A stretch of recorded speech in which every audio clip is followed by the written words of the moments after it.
इसलिए बार बार भगवान की कथा को सुनते। वृंदावन बिहारी लाल की। अब हम सभी लोग उसी प्रसंग पर चलते हैं। बड़ा सुंदर स्थान है जिसका नाम है नैमिषारण्य क्षेत्र। नैमिषारण्य क्षेत्र में सौनकादि 88,000 संत विराजमान हैं। उन संतों के मध्य में आदरणीय श्री सूत जी महाराज विराजमान हैं। सूत जी ने उन सौनकादि ऋषियों को भगवान की कथा के महात्म के बारे में बताया, महात्मा को श्रवण करवाया और बोले कि त्वया खल पुराणानि सेतिहासानि चानघ आख्यातन्यप्यधीतानि धर्मशास्त्राण्यन्युत। सूत जी ने सौनकादि ऋषियों से कहा कि महाराज आप इतिहास के जानकार हैं, पुराणों के ज्ञाता हैं, इसलिए आपसे कुछ पूछने की इच्छा होती है, कुछ जानकारी करने की इच्छा होती है। सूत जी ने सौनकादि ऋषियों से कहा पूछिए। सौनकादि ऋषियों ने कहा महाराज आज मैं आपसे 1-2 नहीं 6 प्रश्न करना चाहता हूं। 1-2 नहीं आज 6 प्रश्न करना चाहता हूं महाराज। सूत जी ने कहा पूछिए क्या है। सौनकादि ऋषियों ने कहा महाराज मेरा पहला प्रश्न यह है कि मानव के लिए परम धर्म क्या है। मानव के लिए परम धर्म क्या है कि सुबह उठ करके नहा करके परिक्रमा लगा, सुबह 4 बजे उठ करके करोड़ों की संपत्ति दान कर देना धर्म। मनुष्य के लिए सबसे बड़ा कर्तव्य रूपी जो धर्म है वो क्या है। हजारों संत बैठे हैं और सबकी तरफ से एक व्यक्ति प्रश्न पूछ रहा है। कहा महाराज दूसरा प्रश्न यह है कि जब हम मंदिर में पूजा करने के लिए जाते हैं तो बड़ी विचित्र बात लगती है। कोई कहता है शंकर जी बड़े हैं, कोई कहता हनुमान जी बड़े हैं, कोई कहता दुर्गा जी बड़ी हैं और कोई कहता भगवान विष्णु बड़े। तो महाराज और कलयुग में हर साल 1-2 नए देवता उत्पन्न होते रहते हैं। तो मेरी समझ में नहीं आ रहा कि मन किस में लगाएं, यह भ्रम मेरे हृदय में है। और तीसरा प्रश्न यह है कि वेद में परमात्मा का नाम अजन्मा है। भगवान को वेद में अजन्मा कहते हैं जो कभी जन्म नहीं लेते। तो देवकी के पुत्र कृष्ण बन करके कैसे आए और कौशल्या के पुत्र राम बन करके कैसे आए, ये मैं जानना चाहता हूं। और चौथा प्रश्न मेरा यह है महाराज कि भगवान के कितने अवतार हुए। कोई कहता भगवान के 10 अवतार हुए, कोई कहता भगवान के 24 अवतार हुए और कोई कहता कि हरि अनंत हरि कथा अनंता। भगवान के अनंत अवतार हैं। तो भगवान के कितने अवतार हैं मैं जानना चाहता हूं। जो प्रमाणिक रूप से बताए गए हैं उन अवतारों के बारे में जानना चाहता हूं। और 5वां प्रश्न मेरा यह है कि महाराज वक्ता वो श्रेष्ठ नहीं जो छोटी सी बात को बड़ा बना करके कहे। वक्ता वो उत्तम है जो बात को सूक्ष्म रूप से बता दे। गागर में सागर भर करके कहे फिर संसार के लोगों के पास इतना समय कहां है। यदि हम विवेचना करने लग जाएंगे तो सामने बैठे श्रोता सो जाएंगे और फिर कथा का मतलब क्या होगा। इसलिए संक्षिप्त में अतः साधोत्र यस्सारं समुद्धृत्य मनीषया, जो उसका सार हो वो मुझे दे दीजिए। और मेरा अंतिम 6वां प्रश्न है महाराज कि भगवान जब अपनी लीला संपन्न करके चले गए तो भगवान जब अवतार लेकर के आते हैं तो भगवान ने पृथ्वी से कहा कि चिंता मत करो, धर्म संस्थापनार्थाय संभवामि युगे युगे। मैं धर्म की स्थापना के लिए हर युग में अवतार लेकर के आऊंगा। तो बताइए महाराज, जब प्रभु इस धराधाम को छोड़ के चले गए तो धर्मम कम शरणम गता, धर्म किसकी शरण में गया? धर्म तो अकेला पड़ गया होगा। यही 6 प्रश्न मेरे हैं, स्पष्ट करके मुझे बताइए। सोनकाद ऋषियों के इन 6 प्रश्नों को सुनकर के सूत जी महाराज गदगद हो गए महाराज, और सोनकाद ऋषियों से कहा, मैं आपके प्रश्नों का उत्तर देने से पहले अपने गुरुदेव भगवान के चरणों में प्रणाम करना चाहता हूं। यम प्रव्रजन्तमनुपेतमपेत कृत्यम द्वैपायनो विरह कातरया जुहाव पुत्रेति तन्मयतया तरबोभिनेदो तं सर्वभूत हृदयं मुनिमानतोऽस्मि।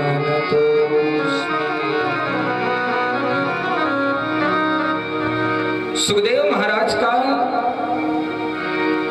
आदर्श चरित्र है। 12 वर्ष तक मातृगर्भ में रहे, 12 वर्ष तक मातृगर्भ में वास किया। ऐसे विचित्र संत हैं सुखदेव महाराज। बोले सुखदेव महाराज की जय। सुखदेव महाराज गोलोक धाम में किशोरी श्री राधा रानी के गोद में खेलते थे। किशोरी राधा रानी की गोदी में सुखदेव महाराज क्रीड़ा करते थे। एक दिन किशोरी राधा रानी ने सुखदेव महाराज से कहा कि बेटा, अब तुम मृत्युलोक में जाओ और मृत्युलोक में जाकर के जन जन में भागवत धर्म का प्रचार करो। सुखदेव महाराज ने कहा, मां, संसार में जाते ही तो माया मुझे तुरंत पकड़ लेगी, और माया पकड़ लेगी तो यहाँ 1 2 4 माला जो जप रहा हूं वो भी छूट जाएगी। किशोरी राधा रानी ने कहा, नहीं बेटा, मैं आपको वचन देती हूं कि आपके ऊपर माया का असर नहीं होगा, आपके ऊपर माया का असर नहीं होगा। वही आदरणीय पूज्य सुखदेव महाराज जो तोता के रूप में गोलोक धाम से किशोरी राधा रानी की गोदी में खेलते थे, वही मृत्युलोक में आए कैलाश पर्वत के ऊपर, और कैलाश पर्वत के ऊपर एक पक्षिणी के गर्भ से उन्होंने जन्म लिया। अंडे के रूप में प्रकट हो गए और अभी अंडे में जीव का प्रादुर्भाव है। बड़ी तेजी से बर्फीली हवाएं चलने लगी, कितने में अंडा फूट गया, और सुखदेव के जो माता पिता पक्षी और पक्षिणी थे, दोनों उस अंडे को वहीं पड़ा छोड़ करके चले गए। कैलाश पर्वत पर रहते हैं भगवान शंकर। भगवान शंकर कैलाश पर्वत पर वास करते हैं। आज नारद जी एक बार बैठे सोच रहे हैं कि अब तो सुखदेव महाराज का प्राकट्य होना चाहिए, और जब तक सुखदेव महाराज प्रकट नहीं होंगे तब तक भागवत जन जन में प्रचार कैसे होगा। सुखदेव महाराज को लाएंगे कैसे? यही बैठे बैठे सोच रहे थे, और सूत जी ने सोनकाद ऋषियों से कहा, महाराज, नारद जी का स्वभाव ऐसा है कि जिसके घर में कभी झगड़ा नहीं होता, नारद जैसे संत पहुंच जाए तो झगड़ा प्रारंभ हो जाए, और जिसके यहाँ रोज झगड़ा होता हो, यदि नारद जैसे संत पहुंच जाए तो झगड़ा बंद हो जाए। और भागवत में लिखा है कि नारदो देव दर्शना, जिसको नारद जी का दर्शन हो गया समझ लो उसे प्रभु का दर्शन हो।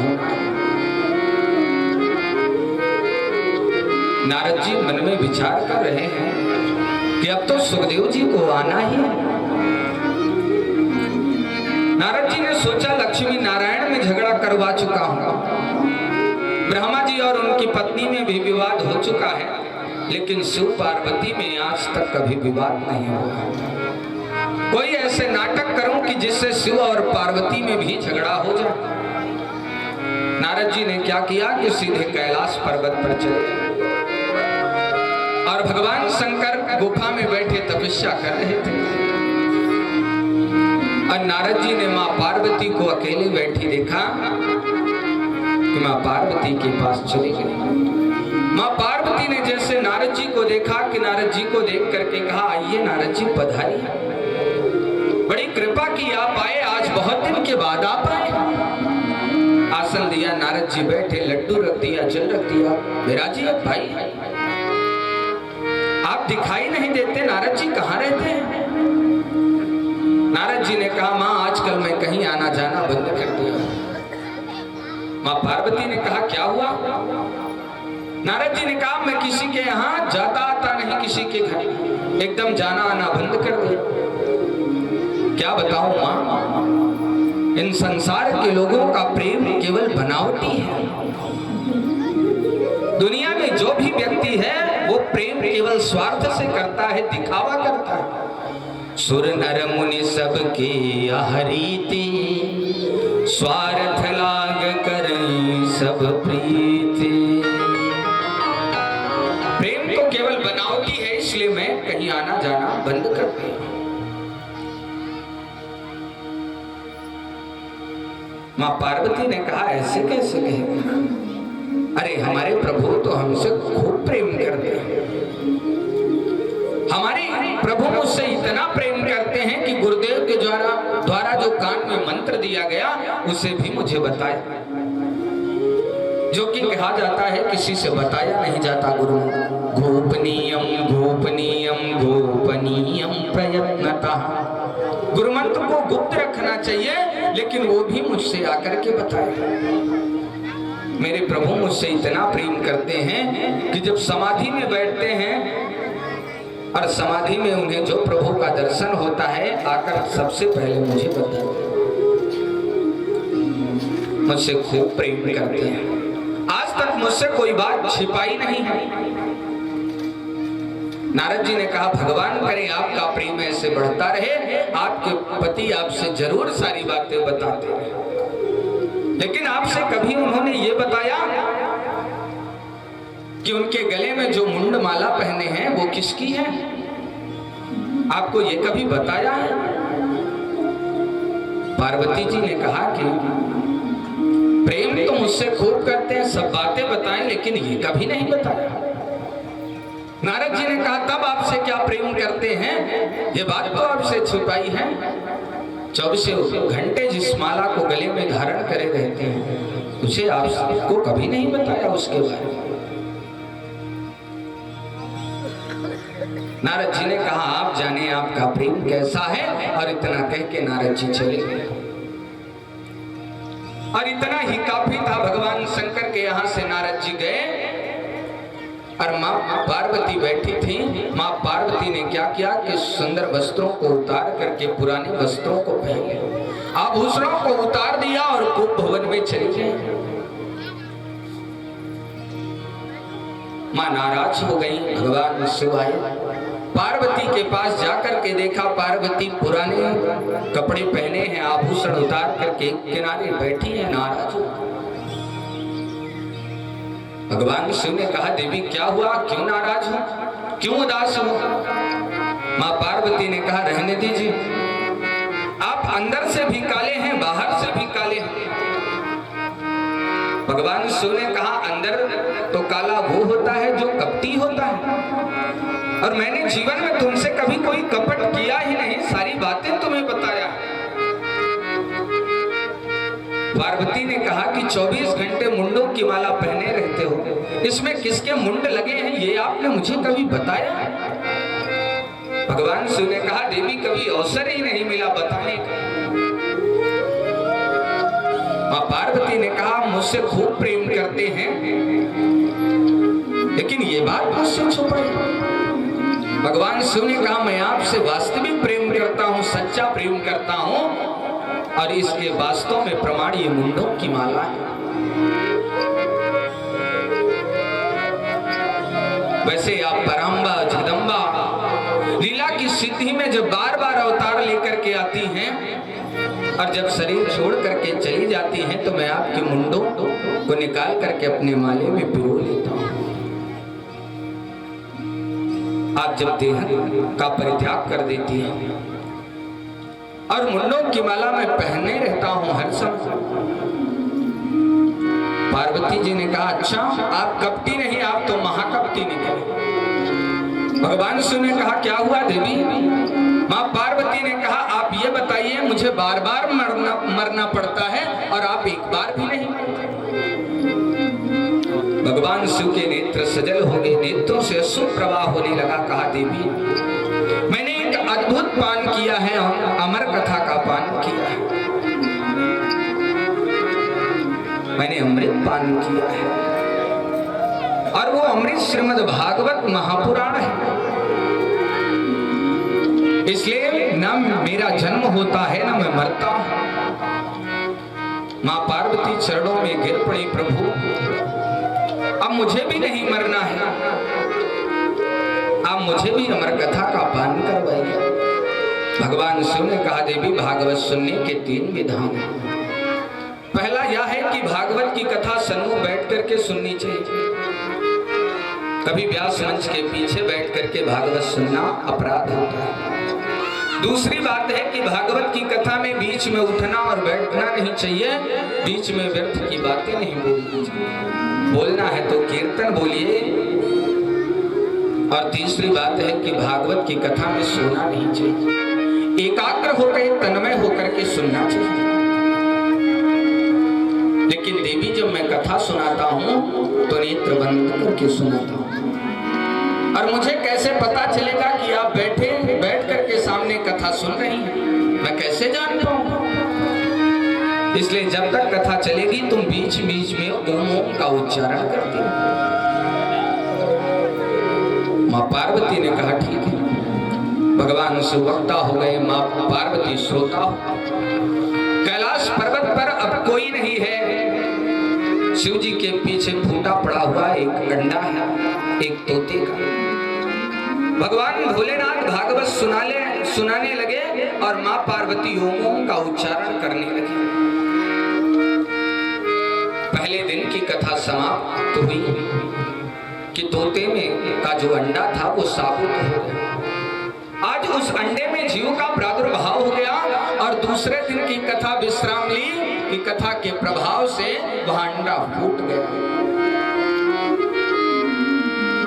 और तीसरे दिन की कथा जब विश्राम ली तो वह बैठ करके भगवान की कथा सुन करके गदगद हो रहा कि भागवत तो अमृत है, कितना सुंदर वचन है इसमें। चौथे दिन की कथा रसगुल्ले की कथा, कृष्ण जन्मोत्सव की कथा सुन करके बड़ा प्रसन्न हो रहा है।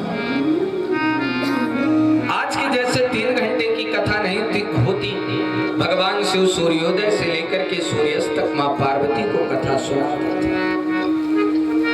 निरंतर भगवान शिव कथा सुना रहे। आज कथा का विश्राम दिवस 7वां दिन है। कथा चल रही है, मां पार्वती भगवान श्री कृष्ण की कथा सुन रही है।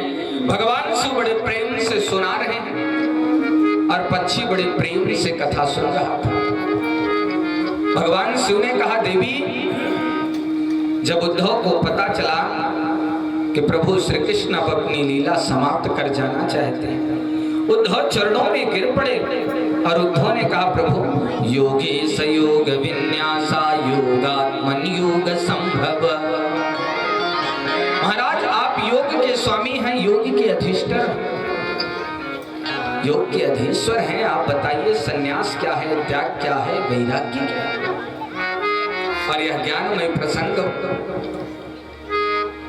भगवान शिव सुना रहे हैं मां पार्वती। आज लगातार 7 दिनों से कथा सुनते सुनते मां पार्वती थक गई थी और थकान महसूस हुई कि मां पार्वती को झपकी लग गई, सो गई। मां पार्वती सो गई, ओम ओम का उच्चारण बंद हो गया। वासु पक्षी देख रहा था कि बड़ी सुंदर कथा चल रही। यदि ओम का उच्चारण बंद हो गया, भगवान शिव कथा बंद कर देंगे, इसलिए पीछे बैठा वासुक पक्षी ओम का उच्चारण करने लगा। कथा समाप्त हुई, विश्राम ली। भगवान शिव ने भगवान का जयकारा जैसे लगाया, बोले वृंदावन बिहारी लाल की जय हो। मां पार्वती की आंखें खुली और भगवान शिव से कहा, प्रभु त्याग क्या है, वैराग्य क्या है, सन्यास क्या है? उद्धव को भगवान बता रहे हैं। भगवान शिव ने कहा, देवी कथा तो हो गई, कहाँ थी तुम? और पार्वती ने कहा, मुझे तो नींद आ गई थी, मैं सो गई। भगवान शिव ने कहा, तब ओम का उच्चारण कौन कर रहा था? भगवान शिव खड़े हुए देखे तो पीछे सुख पक्षी बैठा हुआ था। भगवान शिव को क्रोध आया। भगवान शिव ने तुरंत त्रिशूल उठाया, उसे मारने के लिए। मां पार्वती ने रोक दिया, रुकिए, क्यों मार रहे हैं? अरे कथा सुन लिया तो सुन लिया। भगवान शिव ने कहा, कथा सुन लिया इसलिए नहीं मारना, इसने कथा नियम के विरुद्ध सुना है इसलिए इसे मारना, या कथा पीछे बैठ करके सुन रहा था इसलिए यहाँ अब इसे दंड देना ही। भगवान शिव मारने के लिए दौड़े, वह सब पक्षी दौड़ने लगा। अधुना देव देवेशा मां क्रोधम कुरु शंकर। मां पार्वती ने कहा, क्रोध मत करिए, जाने दीजिए। भगवान शिव मारने के लिए दौड़े और वह सब पक्षी उड़ता हुआ सीधे बद्री धाम की तरफ आया और वहां व्यास जी की कुटिया थी जिसका नाम था सम्यव्यास। और वहां व्यास जी की पत्नी बिटका देवी रजो धर्म से निवृत्त होकर के अपने बालों को बांध रहे थे और इतने में उनको बड़ी तेजी की उबासी आई और जैसे उनका मुंह खुला कि उड़ता हुआ नन्हा सा सुपक्षी उनके गर्भ में प्रवेश कर गया। बोले सुखदेव महाराज की। शंकर जी खूब देर ढूंढे लेकिन सुखदेव महाराज मिले नहीं, वापस चले। आचार्य सुखदेव महाराज 12 वर्ष तक मातृगर्भ में रहे, गर्भ को मंदिर बना दिया।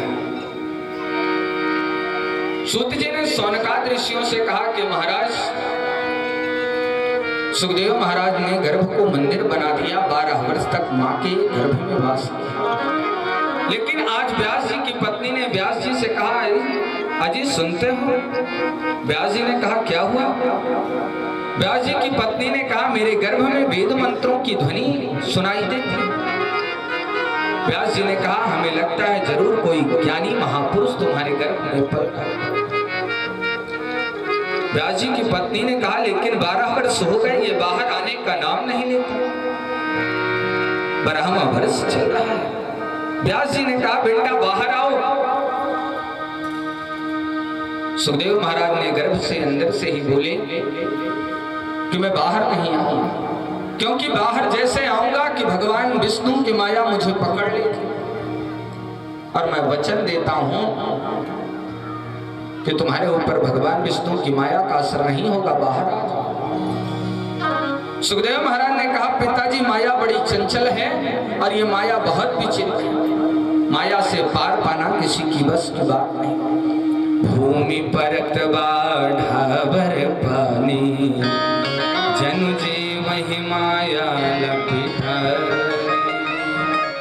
जैसे मातृ गर्भ से बाहर आया जीव की तुरंत माया उसे पकड़ लेती। इसलिए जब तक मायापति भगवान विष्णु आकर के नहीं कहेंगे कि तुम्हें माया नहीं सताएगी, मैं नहीं आऊंगा। मेरे गोविंद को आना पड़ा। मेरे गोविंद ने कहा सुखदेव महाराज से, बेटा तुम बाहर आओ, तुम्हारे ऊपर माया का असर नहीं। 12 वर्ष तक मातृगर्भ में वास किया और मातृगर्भ से जैसे प्रकट हुए कि सीधे वन की तरफ चल दिए। वन की तरफ जा रहे हैं और पीछे उनके पिताजी व्यास जी उन्हें बुला रहे हैं। यम प्रव्रजन्तमनुपेतमपेत कृत्यम द्वैपायनो विरह कातरया जुहाव पुत्रेति तन्मयतया तरभूभिनेदो कं सर्वभूत हृदयं मुनिमानतोऽस्मि।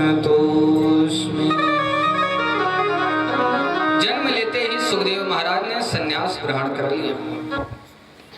वृंदावन बिहारी लाल की जय। राधे राधे गोविंद गोविंद राधे जय। राधे राधे गोविंद गोविंद राधे जय। राधे राधे गोविंद गोविंद राधे जय। राधे राधे गोविंद गोविंद राधे जय। राधे राधे गोविंद गोविंद राधे जय। राधे राधे गोविंद गोविंद राधे। वृंदावन बिहारी लाल की जय हो। 4 अंगुल की कौपीन भी जिसने त्याग दिया है, पुत्र पुत्र कह करके व्यास जी बुला रहे हैं, लेकिन लौट करके नहीं आए। ऐसे परम वंदनीय सर्वभूत हृदय सुखदेव महाराज के चरणों में हम लोग प्रणाम करते हैं। शायद वृक्षों ने, पक्षियों ने ये बताना चाहते हैं कि आप जिसे वापस बुलाना चाहते हैं, कभी ये आपके भी पिता रहे होंगे। सुखदेव महाराज वापस नहीं आए। सुखदेव महाराज परम संत हैं और संतों की सानिध्य जो है वो जीवन को संवार देती है। संतों का चरित्र जो है वो जीवन को परिवर्तित कर देता है। सावै पुंसां परो धर्मो यतो भक्ति रथोक्षजो आहेतुक्य प्रतिहता ययात्मा संप्रसीदति। आदरणीय श्री सूत जी सौनकाद ऋषियों के प्रश्नों का जवाब दे रहे हैं कि पहला प्रश्न था कि मानव के लिए परम धर्म क्या है। सूत जी ने कहा मनुष्य के लिए सर्वोत्तम धर्म है कि भगवान श्री कृष्ण के चरणों में प्रेम होना। लेकिन कन्हैया के चरणों में प्रेम कैसे हो? बोले कन्हैया के चरणों में निष्काम प्रेम हो, कोई कामना न हो, निष्काम प्रेम ही सर्वोत्तम धर्म है। भागवत सुनना हमारा धर्म है, यही जीवन का सार है। मंदिर जाना हमारा धर्म है, पूजा करना हमारा धर्म है, यही जीवन का सार है और यही परम धर्म है। दूसरा प्रश्न है कि मंदिर में जब जाते हैं तो देखते हैं श्रेष्ठ देवता कौन। सूत जी ने सौनकाद ऋषियों से कहा निंदा कभी किसी की मत करो, निष्ठा हमेशा एक में करो। यथा तरुर्मूलनिसेचनेन तृप्यन्ति ततस्कन्धभुजोपशाखा। जैसे वृक्ष की जड़ में हम पानी डालते हैं, लेकिन उसमें फूल भी आते हैं, पत्ते भी आते हैं, फल भी आते हैं। सैकड़ों डालियां हैं, हजारों पत्ते हैं, करोड़ों फूल आते हैं, लाखों फल आते हैं, लेकिन उस वृक्ष की जड़ केवल एक ही होता है। वैसे जितने देवी हैं, जितने देवता हैं, सबके मूल भगवान श्री कृष्ण। मूल तत्व तो भगवान श्री कृष्ण है और एक बार मन गोविंद के चरणों में लग जाए तो फिर ये संसार स्वप्नवत लगता है। इसलिए निंदा किसी की मत करो और प्रेम गोविंद से करो। एक ही साधे सब सधे, सब साधे सब जा। दृष्टि ऐसी बनाओ कि सामने जो दिखे उसमें प्रभु ही दिखाई दे। आकाशात् पतितं तोयं यथा गच्छति सागरं सर्वदेव नमस्कारं केशवं प्रतिगच्छति। जैसे वर्षा होती है, जो जल नदियों के द्वारा सागर में पहुंच जाता है, वैसे ही सभी देवी देवताओं के चरणों में जब प्रणाम करते हैं तो अंत में भगवान गोविंद के चरणों में वह प्रणाम पहुंच जाता है। इसलिए अपनी दृष्टि ऐसे बनाओ कि सामने जो कुछ भी हो उसमें प्रभु दिखाई दे। रुक्मिणी मैया जब कात्यायनी पूजा करने के लिए गई तो सामने मूर्ति थी पत्थर की कात्यायनी मैया, लेकिन इस मूर्ति में भी भगवान श्री कृष्ण का दर्शन कर रहे थे। इसलिए निष्ठा प्रेम एक में करें। और तीसरा प्रश्न है कि भगवान का नाम अजन्मा है तो भगवान ने जन्म कैसे लिया?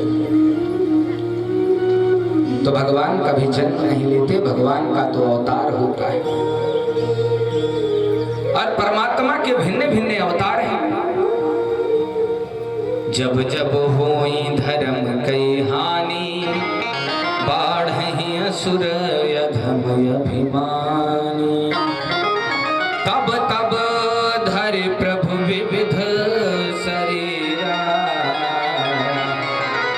हरहि कृपा निधि सज्जन पीरा। जब अनाचार पापाचार बढ़ता है तो भगवान अवतार लेकर के आते हैं। और शास्त्रों में भगवान के 24 अवतार हैं। पहला अवतार है सनक सनंदन सनातन सनत कुमार का। दूसरा अवतार है 12 अवतार जब भगवान शुकर का रूप लेकर के। तीसरा अवतार हुआ संत नारद के रूप में। चौथा अवतार भगवान का नर नारायण के रूप में हुआ, जो आज भी बद्रीनाथ में दर्शन होता है। पांचवा अवतार भगवान का कपिल देव के रूप में हुआ। छठवां अवतार भगवान का दत्तात्रेय के रूप में हुआ। सातवां भगवान का अवतार रुचि प्रजापति के यहाँ यज्ञ के रूप में हुआ। आठवां ऋषभ देव के रूप में हुआ, जो जैन धर्म के पहले तीर्थंकर हुआ। और नौवां भगवान का पृथ्वी अवतार हुआ, जिसके नाम से इस धरा का नाम पृथ्वी हो गया। 10वां अवतार भगवान का मत्स्य अवतार हुआ, जो राजा सत्यव्रत को ये पूरा संसार स्वप्नवत दिखा करके वेदों की और औषधियों की रक्षा की। 11वां भगवान का कच्छपा अवतार हुआ। जब समुद्र मंथन में मंदराचल पर्वत नीचे धंसने लगा तो भगवान कच्छप अवतार लेकर के आए और उस मंदराचल पर्वत को अपनी पीठ पर रोका। 12वां अवतार भगवान का धन्वंतरी के रूप। 13वां भगवान का मोहिनी अवतार हुआ और 14वां भगवान का नृसिंह अवतार हुआ, जो अपने छोटे से भक्त की रक्षा के लिए खंभे से बाहर आए। और 15वां वामन रूप हुआ। सूत जी ने सौनकाद ऋषियों से कहा 16वां भगवान का परशुराम के रूप में अवतार हुआ और 17वां महर्षि वेदव्यास के रूप में हुआ। 18वां आदरणीय श्री राघवेंद्र सरकार राम जी के रूप में हुआ। 19वां भगवान का अवतार शेषावतार श्री बलराम जी के रूप में हुआ और 20वां प्रभु का अवतार मेरे कन्हैया के रूप में हुआ, जो आकर के इस धरती धाम पर लीलाएं किया और बहुत से असुरों का संहार किया। 21वां भगवान का हरि अवतार हुआ। 22वां भगवान का हंसावतार हुआ। 23वां बुद्धावतार हुआ और 24वां अंतिम अवतार भगवान का कलयुग के अंत में होगा, जो कल्कि अवतार है। इस प्रकार शास्त्र में ये भगवान के 24 अवतार हैं। और भगवान के जितने 24 अवतार हैं उसमें परिपूर्णतम 2 ही अवतार हैं। एक कृष्ण अवतार, दूसरा रामावतार।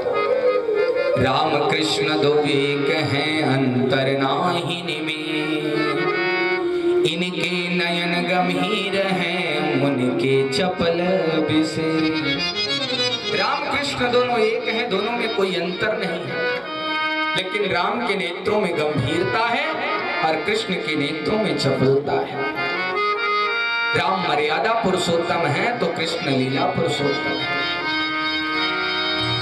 राम ने अपने जीवन में जो अनुभव किया, कृष्ण ने उसे अपने जीवन में गाया है। और महर्षि वेदव्यास का भागवत लिखने का केवल मूल प्रयोजन एक था कि किसी भी प्रकार से मन गोविंद के चरणों में लग जाए, किसी भी प्रकार से मन गोविंद के चरणों में लग जाए। इसलिए महर्षि वेदव्यास ने भागवत ग्रंथ लिखा है। ऋषियों ने प्रश्न कर दिया, महाराज ये व्यास जी कौन है? व्यास जी कौन है और क्यों इन्होंने भागवत को लिखा, इनके बारे में जानना चाहता है। सूत जी ने सौनकाद ऋषियों से कहा कि महाराज, सुखदेव महाराज जब वन में जा रहे थे तो व्यास जी पीछे से पुत्र पुत्र कहकर के बुला रहे, तो रास्ते में एक सरोवर पड़ा, उस सरोवर में कुछ स्त्रियां निर्वस्त्र होकर के स्नान कर रही हैं। और जैसे सुखदेव महाराज जब आए सरोवर के नजदीक तो सुखदेव महाराज को देख करके उन्हें लज्जा नहीं आई, लेकिन जैसे व्यास जी आए सरोवर के नजदीक वो स्त्रियां जल से बाहर निकल के अपने वस्त्रों को पहनने लगी। व्यास जी ने उन स्त्रियों से कहा कि अभी मेरा युवा 16 वर्ष का पुत्र गया, उसे देख करके तुम्हें लज्जा नहीं आई, और मैं तुम्हारे बाबा परबाबा के समान हूं, मुझे देख करके तुम्हें लज्जा आ रही।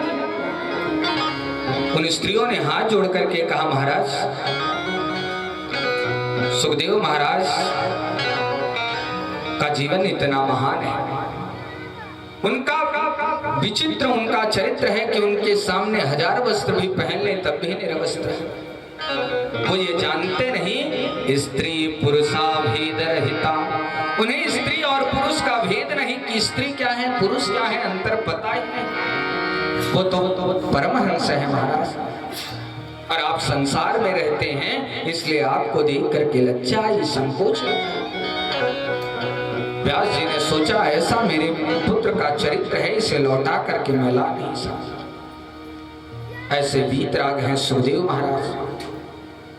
सौनकाद ऋषियों ने कहा तब सुखदेव महाराज वन से वापस आकर के व्यास जी से भागवत कैसे पढ़ा और ये किसके पुत्र हैं? सूत जी ने कहा बहुत सुंदर प्रश्न है। भगवान नारायण के पुत्र हुए ब्रह्मा, और ब्रह्मा के पुत्र है वशिष्ठ, और वशिष्ठ के पुत्र है महाराज शक्ति, और शक्ति के पुत्र है महाराज पराशर, और पराशर ऋषि के पुत्र है महर्षि वेदव्यास। महर्षि वेदव्यास ने जब जन्म लिया, जन्म लेते ही बन जाने लगे। उनकी मां सत्यवती रोने लगी, बेटा मैं तुम्हारे बगैर कैसे जीवित रहूं? व्यास जी ने कहा, मां आप चिंता मत करिए, जब आप मुझे याद करेंगे मैं आपके चरणों में रहूंगा। और व्यास जी सीधे बद्री धाम आए और एक पर्णकुटी बनाई सम्या पास, और उसी में बैठ करके तपस्या करने लगे। बद्री धाम में स्वर्ग जैसा वातावरण है, स्वर्ग का दर्शन होता है। और महर्षि वेदव्यास बैठ करके जब तपस्या करने लगे तो जैसे आंखें बंद करते कि संसार उन्हें दिखाई दे, कि सारी दुनिया केवल घूम रही है, हंसने खाने नाचने गाने रोने सोने में ही मस्त है। मैं क्या करूं? व्यास जी ने क्या किया, मन में सोचा कोई ऐसा पुराण लिखूं कि जिसको पढ़ते ही लोगों का मन बदल जाए। व्यास जी ने सबसे पहले वेद लिखा, और आदि में एक वेद था जिसका नाम था ऋग्वेद। ऋग्वेद के 3 खंड और कर दिए, 4 वेद हो गया, ऋग्वेद, यजुर्वेद, सामवेद और अथर्ववेद। लेकिन वेदों की भाषा इतनी कठिन कि कोई पढ़ता नहीं, और जब पढ़ लेता तो उसका अर्थ का अनर्थ कर देता। आज बैठे बैठे व्यास जी ने वेदों के आधार पर 17 पुराणों की रचना, और 17 पुराणों में श्रेष्ठ पुराण बनाया विष्णु पुराण। लेकिन विष्णु पुराण को लिखने के बाद भी उनके मन को शांति नहीं है। आज उनके मन में बड़ा उद्वेग है, उदास बैठे हैं कि इतने ग्रंथों की रचना कर दी तब भी मुझे शांति नहीं मिली। आज नारद जी आए हैं, नारद जी को देख करके व्यास जी बड़ी तेजी से रोने लगे। नारद जी ने कहा, क्या हुआ पराशर नंदन व्यास जी, क्यों रो रहे हैं, क्यों उदास हैं, क्या बात है? व्यास जी रोने लगे, महाराज इतने ग्रंथों की रचना कर दी तब भी मेरे मन को संतोष नहीं। मुझे लगता है कि संसार में आकर के मैंने कुछ किया ही नहीं। दुनिया के लोगों को देखता हूं केवल खाने पीने हंसने नाचने गाने में मस्त है, जिससे जो कार्य मैं करूं कि जिससे समाज का कल्याण हो। महाराज मेरे समझ में नहीं आ रहा, मैं क्या करूं? नारद जी ने कहा, व्यास जी आप चिंता मत करिए, कितना भी सुंदर सरोवर हो लेकिन उसमें मान सरोवर का जो हंस है वो कभी डुबकी लगाना नहीं चाहिए। एक बहुत सुंदर सरोवर है, उसमें बड़े सुंदर कमल के पुष्प भी, नीला नीला उसका निर्मल जल भी दिखाई दे रहा है। उधर से मैं जा रहा था, मेरा मन उस सरोवर को देख करके हुआ कि सरोवर में मैं स्नान करूं, लेकिन जैसे उसमें स्नान करने के लिए घुसा कि गले तक कीचड़ में चला गया। तो कीचड़ भरे सरोवर में कौवा भी स्नान नहीं करना चाहता, तो मान सरोवर का हंस कैसे करेगा, जिसे मोती चुगने की आदत है। व्यास जी ने कहा मेरे समझ में नहीं आया।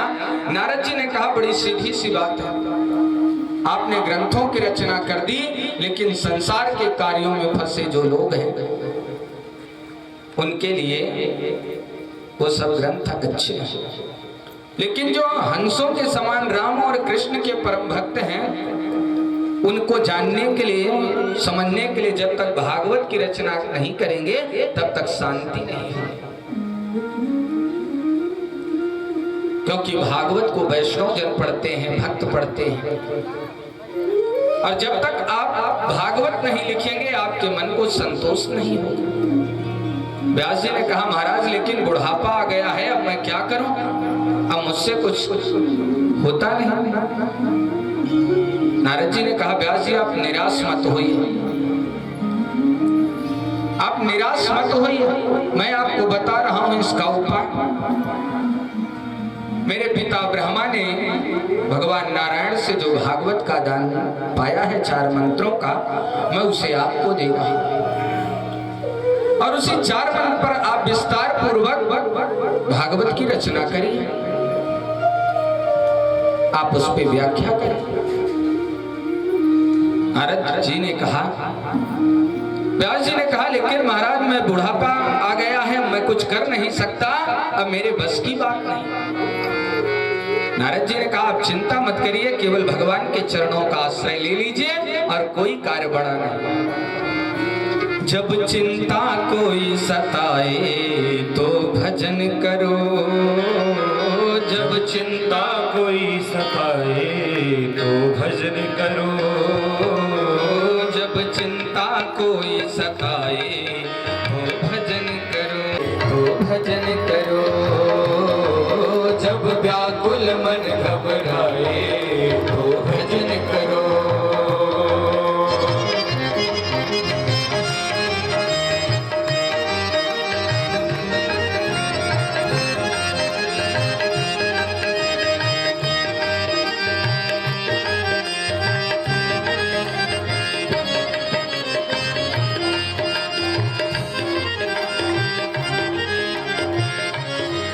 कोई सताए तो भजन करो, जब चिंता कोई सताए तो भजन करो, जब व्याकुल मन घबराए तो भजन करो, जब पागल मन घबराए तो भजन करो।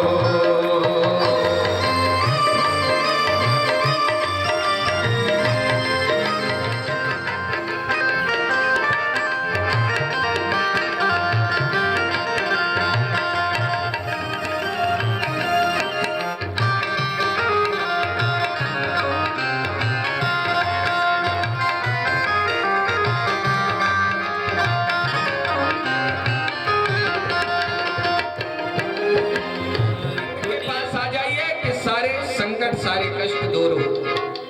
आज दोपहर में माता जी कह भी रही थी कि महाराज जी जब मैं बहुत परेशान होती हूँ, कोई रास्ता नहीं दिखता, तो केवल कहती हूँ कि ठाकुर जी आप आइए और मेरे गोविंद आकर के सब कार्य करें। मेरे प्रभु तो कहते हैं कि भक्त हमारे पग धरे कहाँ धरूं मैं, सदा संगे पांव दौड़ता हुआ जा रहा है, यदि सामने कांटे पड़े हैं तो मैं हाथ रख देता हूं, उसके पैर में कांटे नहीं, हर समय उसके साथ रहता हूं। किस्मत के हैं खेल निराले, किस्मत के हैं खेल निराले, किस्मत के हैं खेल निराले, किस्मत के हैं खेल निराले, कर दे सब कुछ उसके हवाले, कर दे सब कुछ उसके हवाले।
दूसरा नारा, दूसरे को मनाओ कि तीसरा। रिश्ते नाते सब झूठे हैं, रिश्ते नाते सब झूठे हैं, हर पल तुझसे ये रूठे हैं, हर पल तुझसे ये रूठे हैं। इनसे फुर्सत मिल जाए तो भजन करो, इनसे फुर्सत मिल जाए तो भजन करो। जब चिंता कोई सताए तो भजन करो, जब चिंता कोई सताए तो भजन करो।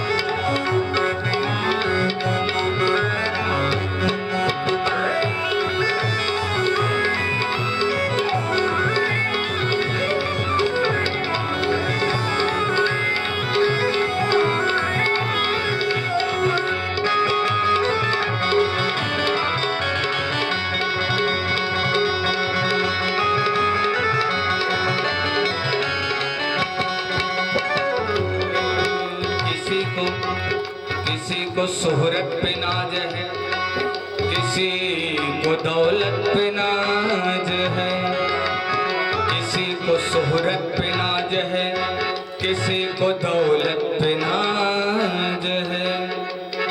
जिसे परमात्मा मिल जाए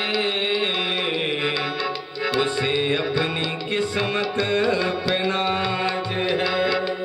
धन तो मिल जाएगा लेकिन प्रभु नहीं मिलेगा। ये सौभाग्य से भक्ति मिलती।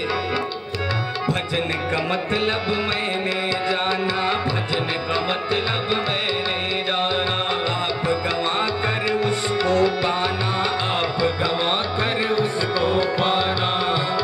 जो भक्ति करता है, भक्ति का मार्ग जो होता है वो बहुत कठिन होता है, बहुत संकट आते हैं।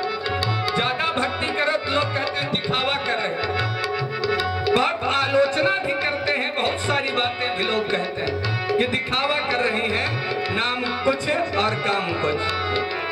भजन का मतलब मैंने जाना, भजन का मतलब मैंने जाना, आप गवा कर उसको पाना, आप गवा कर उसको पाना। अगर बात समझ में आए तो भजन करो, अगर बात समझ में आए तो भजन करो। जब चिंता कोई सताए तो भजन करो, जब चिंता कोई सताए तो भजन करो।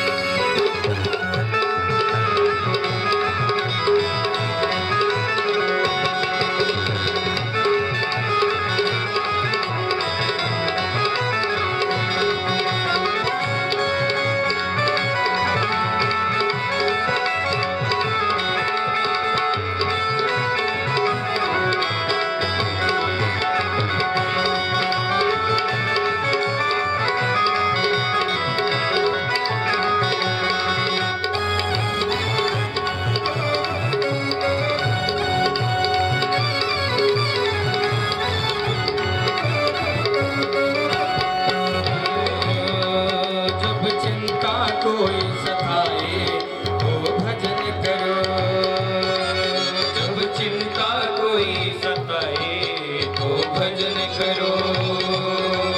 जब व्याकुल मन घबराए तो भजन करो, जब व्याकुल मन घबराए तो भजन करो, जब व्याकुल मन घबराए तो भजन करो। वृंदावन बिहारी लाल की। व्यास जी ने कहा महाराज बुढ़ापा आ गया, अब मैं क्या करूं।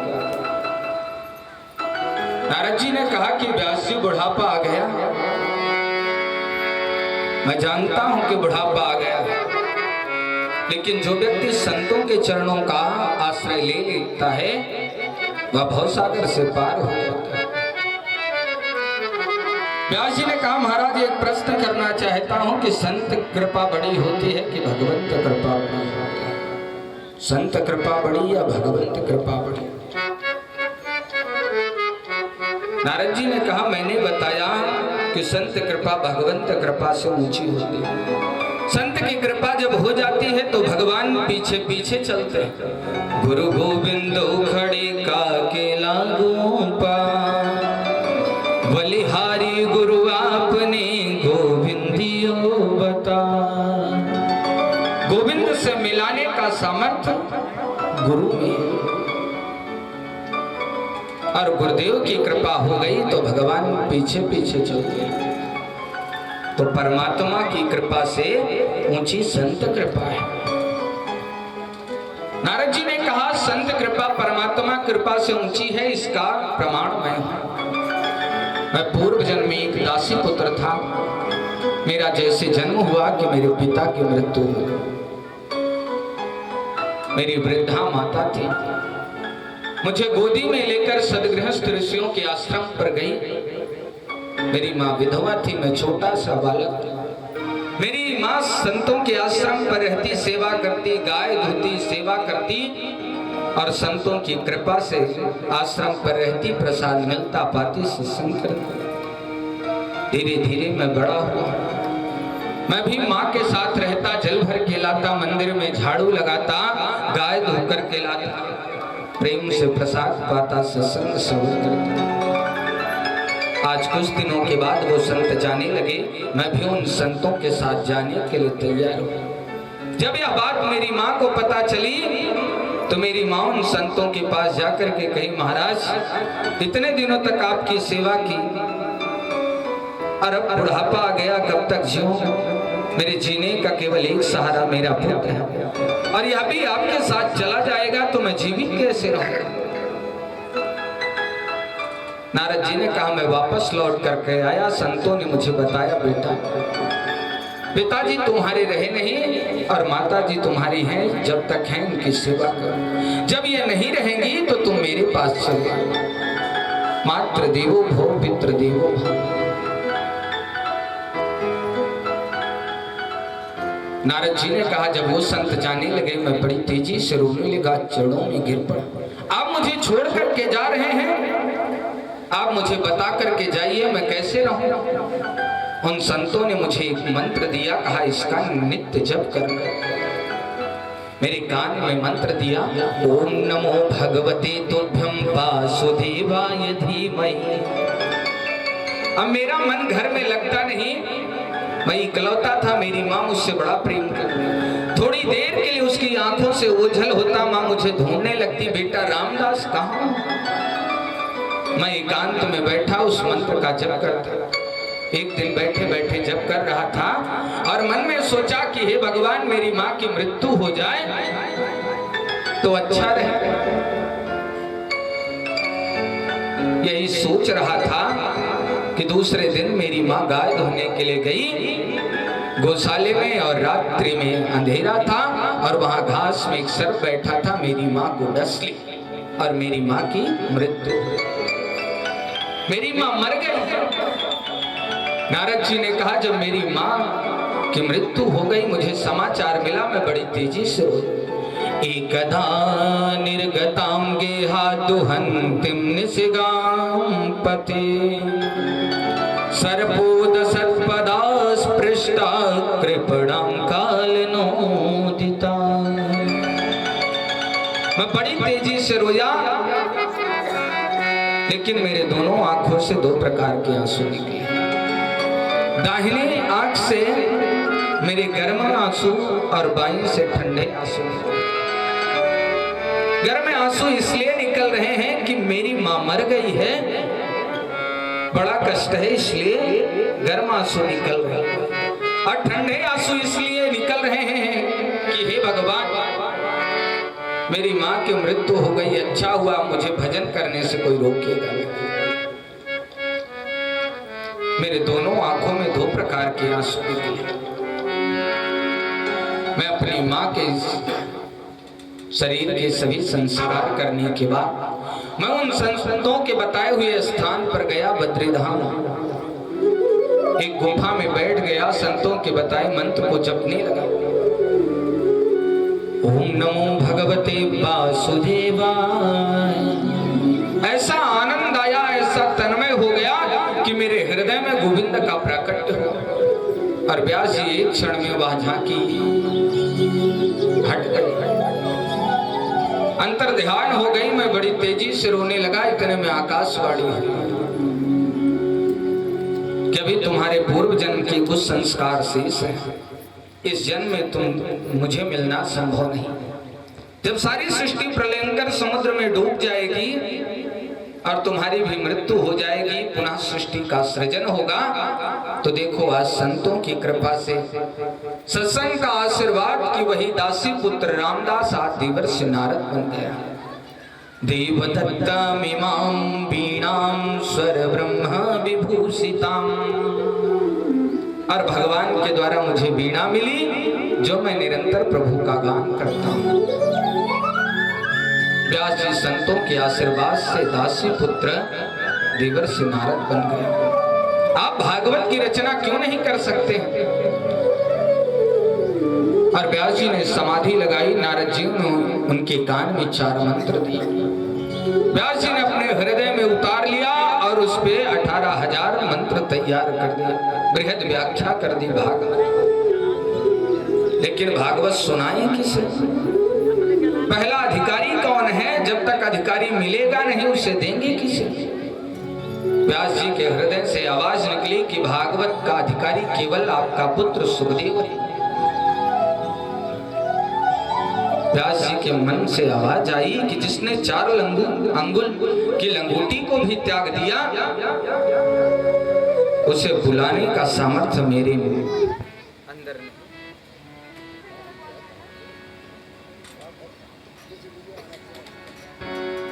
बोले वृंदावन बिहारी लाल की। ये सामर्थ्य तो केवल कृष्ण कथा में। व्यास जी ने अपने नन्हे शिष्यों को बुलाया और मंत्र तैयार कर, किसे तैयार करके मेरे पुत्र के पास जाओ और उसके पास सुनाओ। छोटे छोटे शिष्य तैयार करके वन में गए। सुखदेव महाराज के पास श्लोक बोलने लगे। वरहापीडं नटबरवपु कर्णयो कर्णिकारं बिभ्रदवासा कनककपिशं वैजयन्तीं च मालां रन्धान् वेणोरधर सुधया पूरयन् गोपवृन्दये वृन्दारण्यं सपदभ्रमणं प्रविशद गीतकीर्ति।